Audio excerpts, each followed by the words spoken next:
In 1925, Universal built a full-sized opera house, nearly killed a worker, secretly hid the most terrifying face ever filmed, and created a horror icon so disturbing that audiences screamed when he was unmasked. This was the silent movie that went through 4 directors, multiple lost endings, and even a half-erased sound remake. Today, we uncover 20 of the strangest, darkest, and most unbelievable facts behind the Phantom of the Opera.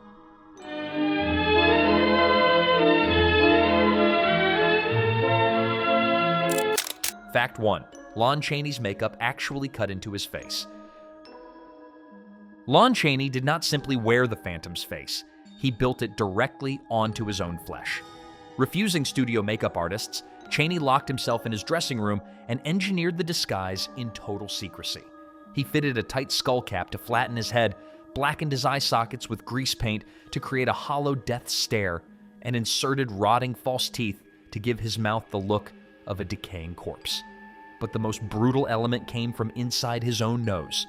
Chaney threaded stiff wire loops into his nostrils and pulled them upward to expose cartilage and distort the shape into a skeletal snarl.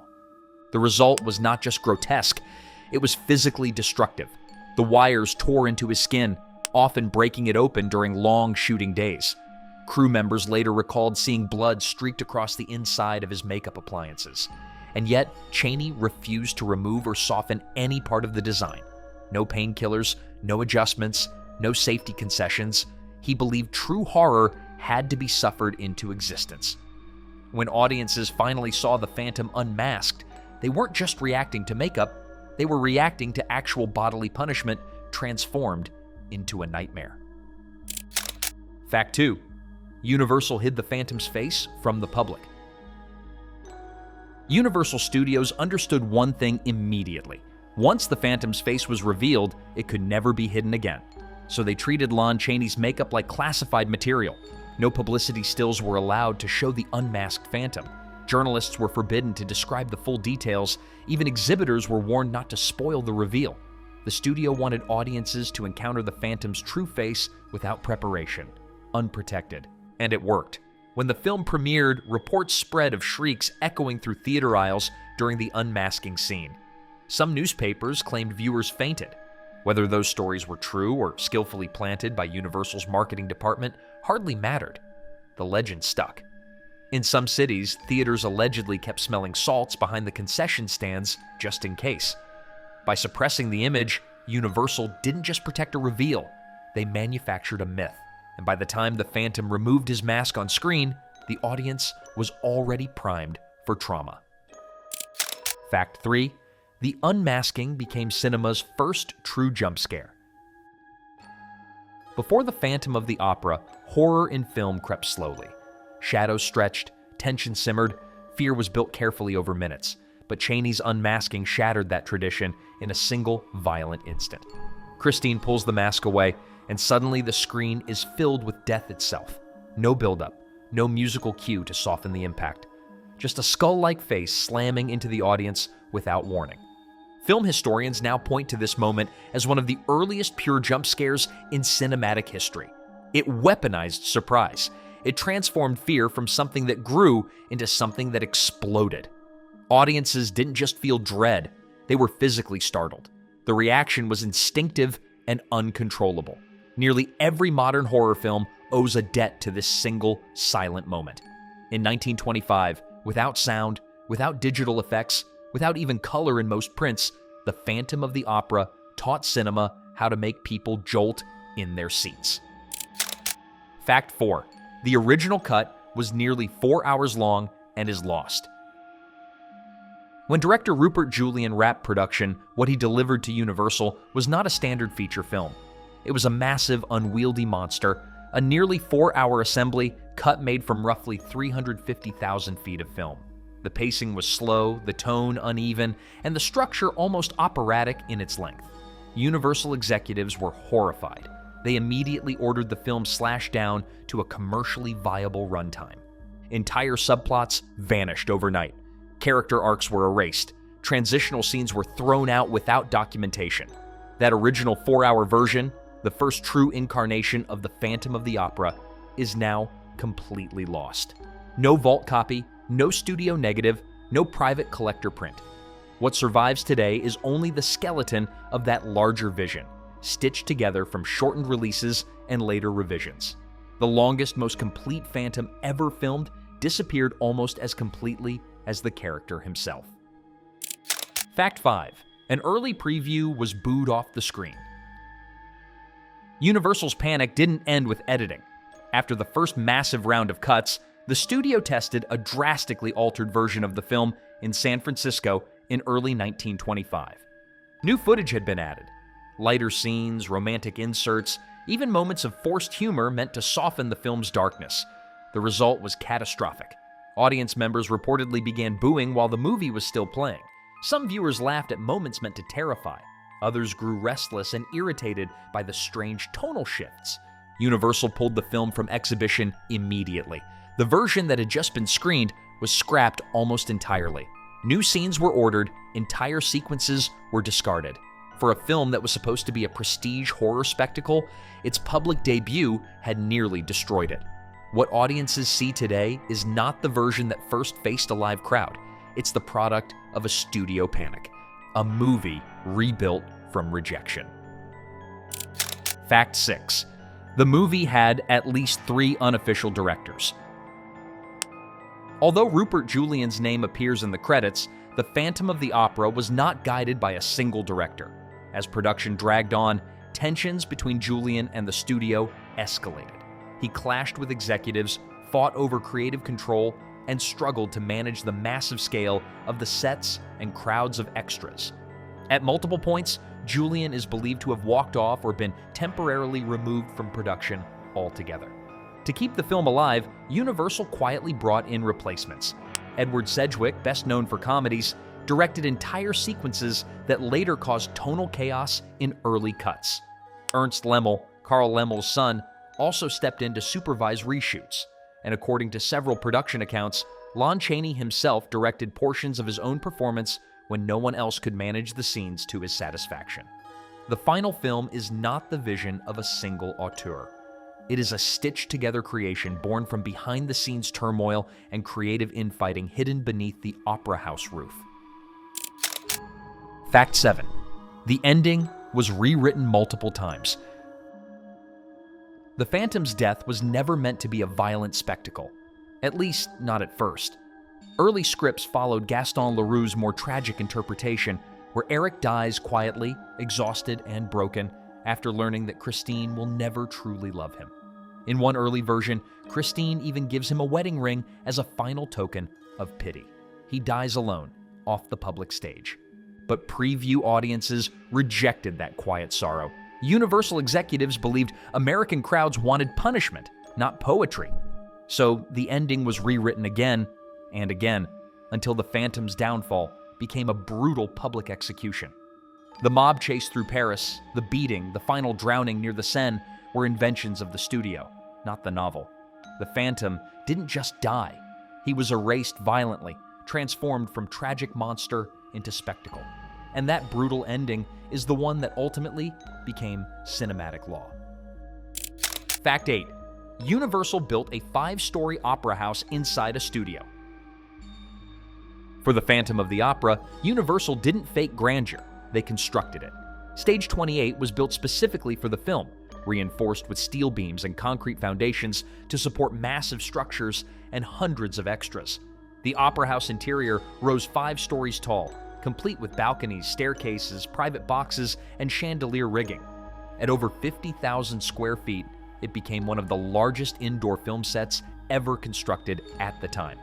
It wasn't just scenery, it was a permanent architectural addition to Universal Studios. The scale allowed the camera to move like never before in silent cinema, gliding through real vertical space instead of painted flats. The Phantom did not lurk through illusion. He stalked a real labyrinth of steel, plaster, and shadow. A structure so solid it would outlive nearly everyone who built it. Fact 9. A worker died on the Phantom stage. Behind the spectacle, real tragedy struck. During the construction or early use of Stage 28, an electrician fell from the catwalks to his death. Records are fragmented, and details were never widely publicized at the time.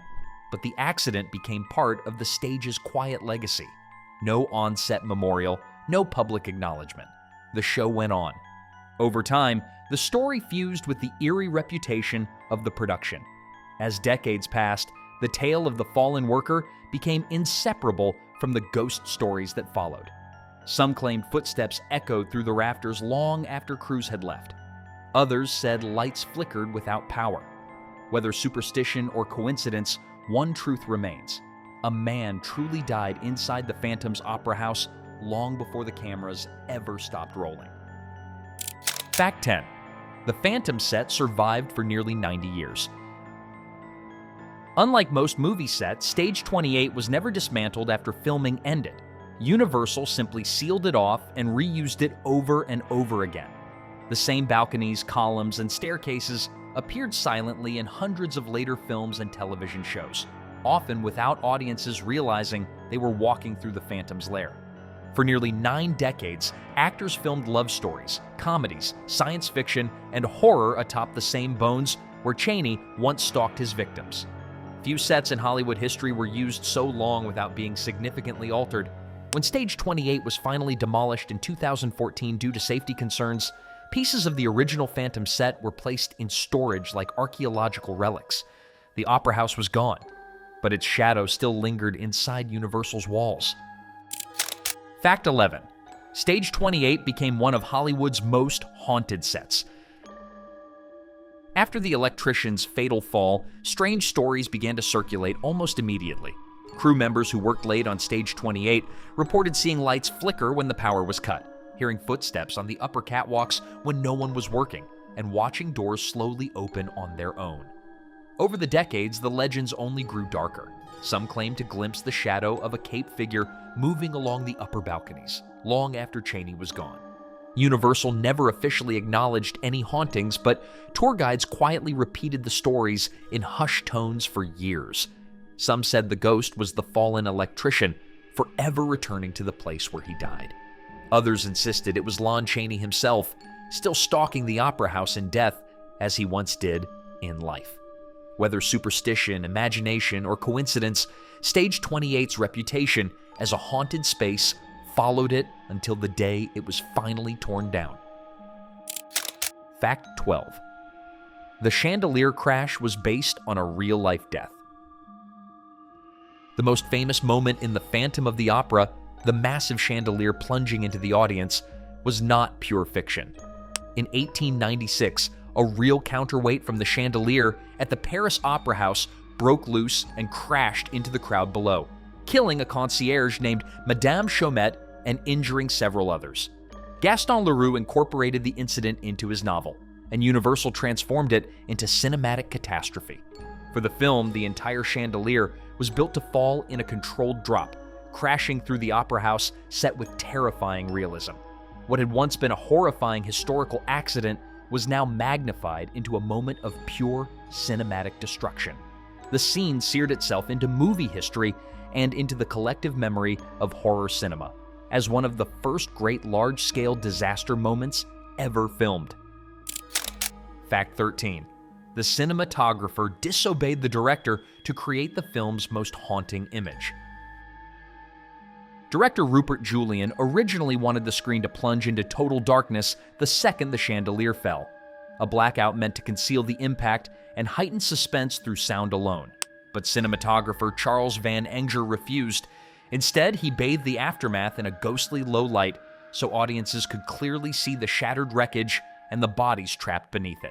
That single act of defiance changed the emotional weight of the scene. Instead of hiding the destruction, the camera lingered on the horror. The audience wasn't spared the consequences, they were forced to witness them. What could have been a moment of mystery became one of brutal visual confirmation. It is now remembered as one of the most chilling tableaux in silent cinema, created not by the director's plan, but by a cameraman's instinct. Fact 14. The original orchestral score has completely vanished.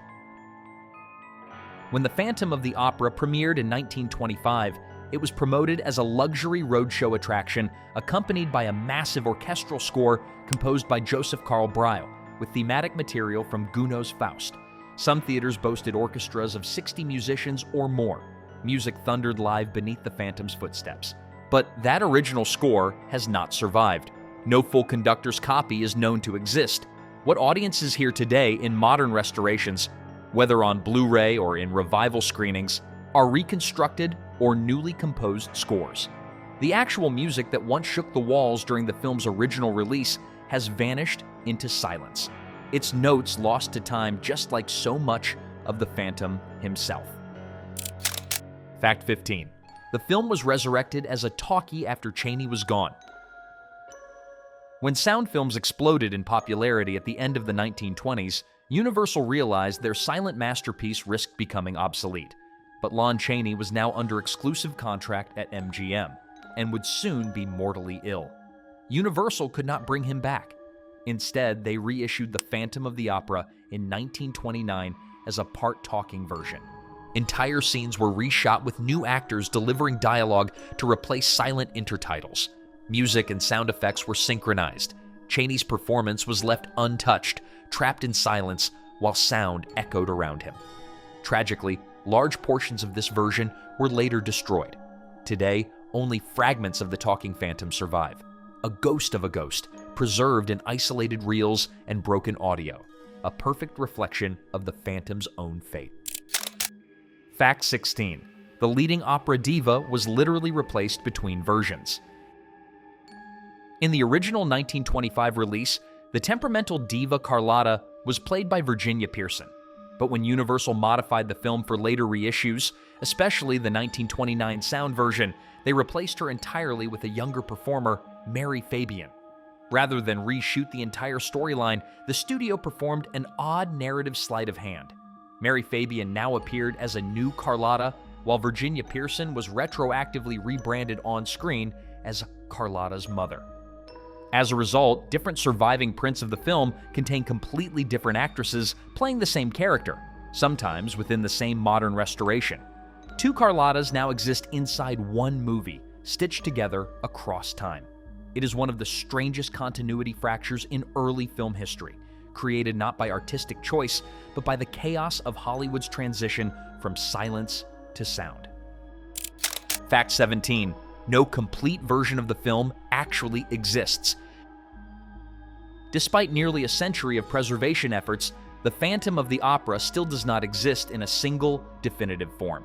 What modern audiences watch is a carefully assembled reconstruction made from multiple damaged and incomplete elements. The highest quality surviving footage comes from a 1950s reissue, negative based largely on the 1929 sound version, not the original silent premiere. Meanwhile, surviving 16mm show-at-home prints preserve pieces of the 1925 silent cut, but with inferior image quality. Modern restorations stitch these fragments together at varying frame rates, blending sources that were never meant to coexist. Every version currently in circulation is, in truth, a historical patchwork, a recovered corpse of a film, reanimated from mismatched remains. Fact 18. The film originally contained far more color than survives today. Many modern viewers believe the famous Red Death Masquerade is the film's only color moment, but in 1925, Phantom contained multiple tinted and two-color Technicolor sequences. Large portions of the opera and ballroom scenes were originally presented in early color processes designed to heighten spectacle and realism. Over time, most of those color elements decomposed, faded, or were discarded during reissues. Only the Red Death sequence survives today in authentic two-color Technicolor. Other color moments exist only as retinted reconstructions. What we now recognize as a striking burst of color was once merely a surviving fragment of a much richer visual design that time steadily erased. Fact 19. Parts of the film were shot in the real Paris Opera House. Though Universal built one of the largest replica opera sets in film history, select exterior and architectural reference shots were captured from the actual Palais Garnier in Paris, the very building that inspired Gaston Leroux's novel. At a time when most Hollywood productions stayed firmly on studio backlots, this blending of real European architecture with massive Hollywood sets was highly unusual. The The result is a subtle sense of authenticity beneath the fantasy. The film does not merely imitate Paris, it briefly borrows it. Real stone, real corridors, and real history form the foundation beneath the artificial opera house where the phantom reigns. Fiction and reality quietly merge, just as the phantom himself exists between man and myth. Fact 20. This film quietly launched the entire Universal Monsters era. Before Dracula, before Frankenstein, before the official birth of Universal horror as a genre, there was the Phantom of the Opera. With a massive international success and profits far exceeding its cost, the film proved that terror could be prestige entertainment. Lon Chaney's tortured monster showed that audiences craved not just fear, but tragic darkness.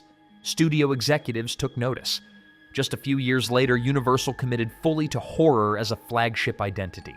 Without the Phantom of the Opera, there is no Bela Lugosi Dracula, no Boris Karloff Frankenstein, no Mummy, no Wolfman. The shadow of that masked figure beneath the opera house was the spark that lit Hollywood's most iconic monster dynasty. From a face carved in wire and blood to a haunted soundstage and a film that still survives in shattered fragments, the Phantom of the Opera was born in secrecy, danger, and myth. Nearly a century later, its shadow still looms over every monster that followed. If you enjoyed this dive into Hollywood's darkest history, make sure to like the video, subscribe for more lost legends and hidden horrors, and tell us in the comments which classic you want us to unmask next.